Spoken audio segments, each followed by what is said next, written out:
श्री गणेशाय नमः। ओम नमो भगवते वासुदेवाय।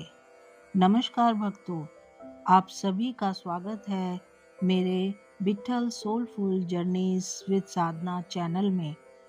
आज हम श्रवण करेंगे भगवान श्री हरि को प्रिय पुरुषोत्तम मास की पावन कथा का। यह कथा पद्म पुराण और स्कंद पुराण में वर्णित है। जो भक्त श्रद्धा से इस कथा को सुनता है उसे भगवान विष्णु की विशेष कृपा प्राप्त होती है। तो आइए भक्ति और श्रद्धा के साथ पुरुषोत्तम मास कथा का शुभारंभ करते हैं। बोलिए श्री पुरुषोत्तम भगवान की जय। प्रिय भक्तों, आज पुरुषोत्तम मास महात्म्य में हम अध्याय 11 का श्रवण करेंगे। श्री गणेशाय नमः। ओम नमो भगवते वासुदेवाय। वंदे श्री कृष्ण गोविंद हरे मुरारे। हे नाथ नारायण वासुदेव। अध्याय 11। नमो नारायण। पुरुषोत्तम मास महात्म्य के 11वें अध्याय में आपका स्वागत है। पिछले अध्याय में हमने देखा कि कैसे मेधावी ऋषि की कन्या ने अहंकारवश दुर्वासा ऋषि के उपदेश को ठुकरा दिया था। आज की कथा उस कन्या की उस कठिन तपस्या की है जिसने स्वर्ग के राजा इंद्र को भी डरा दिया और स्वयं महादेव को धरती पर आने के लिए विवश कर दिया। लेकिन क्या महादेव जी का दर्शन उसके दुखों का अंत कर सकेगा या उसके पुराने अपमान का फल उसे भोगना पड़ेगा? तो चलिए इस भावपूर्ण अध्याय की शुरुआत करते हैं। नारद जी ने भगवान नारायण से पूछा, प्रभु उस कन्या ने कैसा तप किया, मुझे विस्तार से सुनाइए। तब नारायण बोले, नारद उस कन्या ने पंचमुख महादेव जी का ध्यान करते हुए ऐसा तप शुरू किया जो मुनियों के लिए भी कठिन था। गर्मी के मौसम में जब सूरज आग उगलता था तब वह कन्या तपती हुई 5 अग्नियों के बीच बैठकर तप करती थी। कड़ाके की ठंड और शिशिर ऋतु में वह गले तक बर्फीले पानी में खड़ी रहती। वर्षा काल में बिना किसी छांव के खुले आसमान के नीचे सोती। उसका मुख पानी में खिले कमल की तरह पवित्र लगता, लेकिन उसका शरीर सूख कर कांटा हो गया था। 9000 वर्षों तक वह केवल धुआं पीकर जीवित रही। उसकी इस भीषण तपस्या को देख इंद्र का सिंहासन डोलने लगा और देवता भी चिंतित हो गए। अंततः 9000 साल बाद महादेव प्रसन्न हुए। उन्होंने उस कन्या को अपना वह स्वरूप दिखाया जो इंद्रियों से परे है। महादेव जी को सामने देख उस निर्बल कन्या के शरीर में मानो प्राण लौट आए। उसने लड़खड़ाते कदमों से उठकर महादेव जी के चरणों में प्रणाम किया। वह गदगद कंठ से महादेव जी की स्तुति करने लगी। हे पार्वती प्रिय, हे मृत्युंजय, आप ही इस जगत के आधार हैं।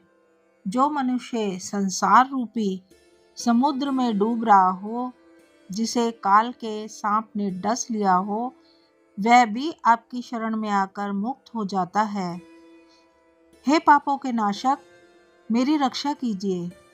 कन्या की निश्चल वाणी और कठिन तप देख महादेव मुस्कुराए और बोले, हे तपस्विनी, तेरा कल्याण हो।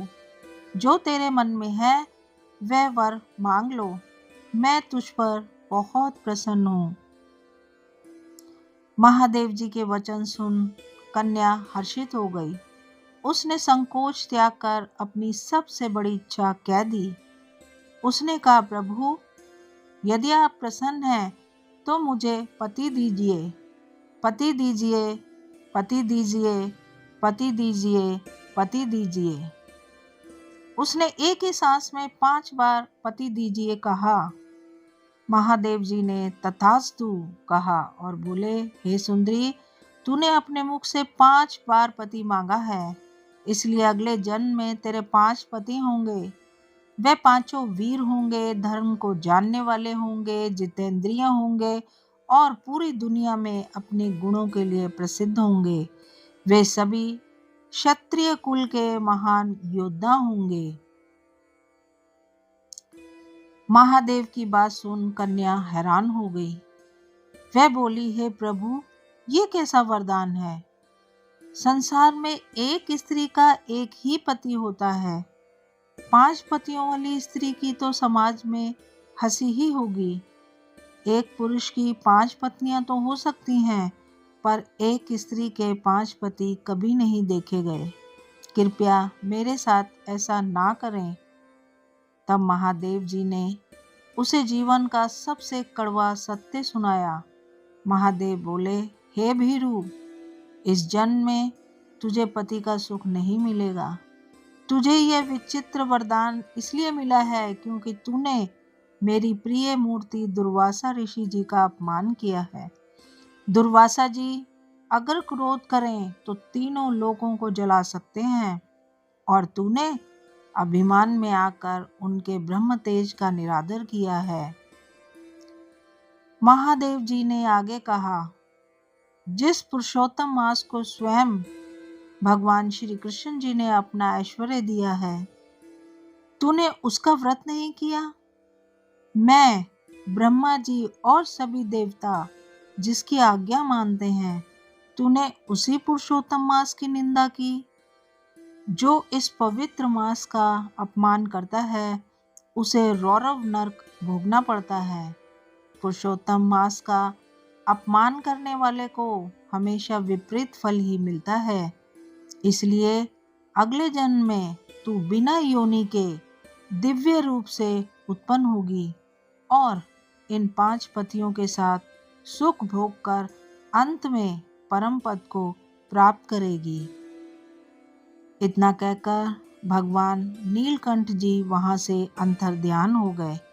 वह कन्या वैसी ही चिंतित और चकित रह गई जैसे झुंड से बिछड़ी हुई हिरनी। उसने शिव को तो पा लिया, लेकिन पुरुषोत्तम मास के अपमान का फल उसका पीछा नहीं छोड़ने वाला था। तो प्रिय भक्तों, अध्याय 11 हमें सिखाता है कि कठिन तपस्या से हम भगवान को तो प्रसन्न कर सकते हैं, लेकिन यदि किसी संत का अपमान या धर्म की अवहेलना हमारे पुण्य को कम कर देती है। आखिर कौन थी वह कन्या जिसने अगले जन्म में 5 पतियों को पाया, और कैसे वह पांडवों की पत्नी द्रौपदी बनी?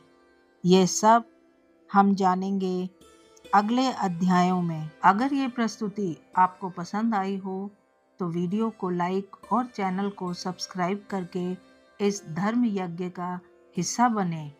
और याद रखिए, आने वाला अध्याय जीवन की सोच बदल सकता है, इसलिए बेल आइकन जरूर प्रेस करें। मिलते हैं फिर अगले दिव्य अध्याय में। हरि शरणम।